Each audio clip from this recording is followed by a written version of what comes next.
This is African American History is American History. Welcome. I'm your host, Harlan Kearsley.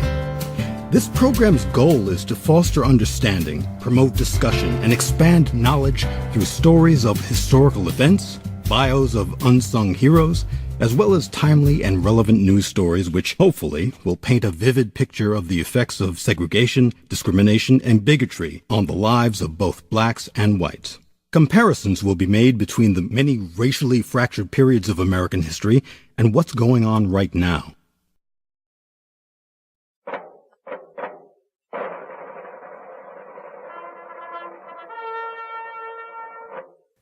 Since taking the office of President of the United States 2 years ago, Donald Trump has managed to create the most racially divided, deceptive, hypocritical, fear-based, corrupt, and scandal-ridden administration in modern American history.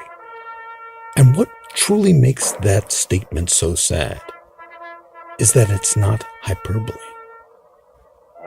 Gone from the presidency is the dignity, dedication, integrity, transparency, intellect, and morality held by Mr. Trump's predecessor.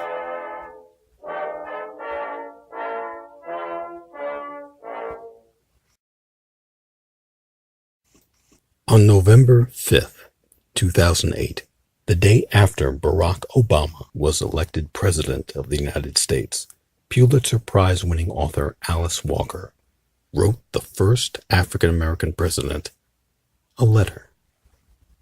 Dear Brother President-elect, you have no idea really how profound this moment is for us being the black people of the southern United States. You think you know because you are thoughtful, and you have studied our history. But seeing you delivering the torch so many others carried, only to be brought down before igniting the flame of justice and of law, is almost more than the heart can bear. And yet, this observation is not intended to burden you, for you are of a different time, and indeed, because of all the relay runners before you, this is a different America. It is really only to say, well done. We knew through all the generations that you were with us, in us, the best of the spirit of Africa and the Americas. Knowing this, that you would actually appear someday was part of our strength. Seeing you take your rightful place based solely on your wisdom, stamina, and character is a balm for the weary warriors of hope that was previously only sung about. I would advise you to remember that you did not create the disaster that the world is experiencing, and you alone are not responsible for bringing the world back to balance. A primary responsibility that you do have, however, is to cultivate happiness in your own life, to make a schedule that permits sufficient time of rest and play with your gorgeous wife and lovely daughters, not to mention your brave and precious grandmother, who of course, as we know, went on. We are used to seeing men in the White House soon become juiceless and as white-haired as the building. We notice their wives and children looking strained and stressed. They soon have smiles so lacking in joy that they remind us of scissors. This is no way to lead, nor does your family deserve this fate. One way of thinking about all this is, it is so bad now that there is no excuse not to relax. From your happy, relaxed state, you can model real success, which is only what so many people in the world want. They may buy endless cars and houses and furs and gobble up all the attention and space they can manage or barely manage, but this is because it is not clear to them yet that success is truly an inside job, that it is within the reach of everyone. I would further advise you not to take on other people's enemies. Most damage that others do us is out of fear, humiliation, and pain.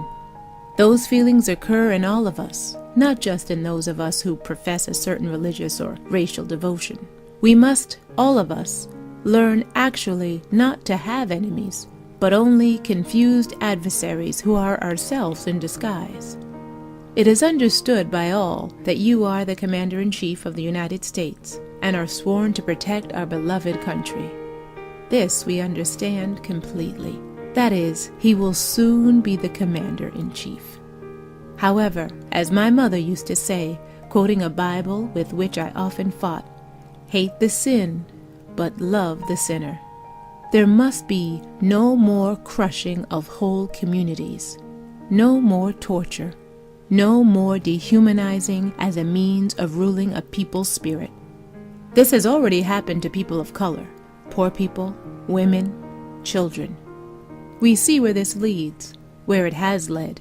A good model of how to work with the enemy internally is presented by the Dalai Lama in his endless caretaking of his soul as he confronts the Chinese government that invaded Tibet.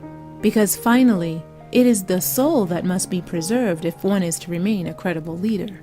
All else might be lost, but when the soul dies, the connection to earth, to peoples, to animals, to rivers, to mountain ranges, purple and majestic, also dies.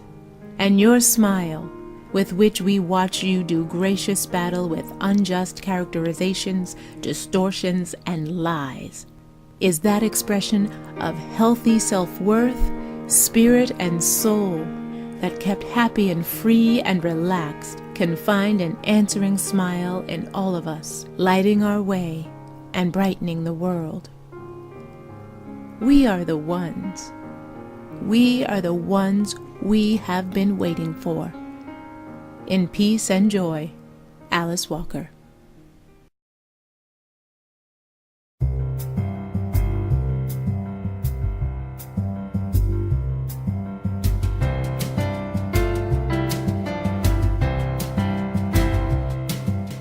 This has been African American History is American History. The episode you've been listening to, A Letter to the First Black President, was written and directed by Harlan Kearsley. The Alice Walker letter was read by Soraya Butler. I'm Harlan Kearsley, and on behalf of everyone here at African American History is American History, thank you for listening. And if you haven't done so, please subscribe. Once you do, you'll be notified as soon as new episodes are posted. Thanks again.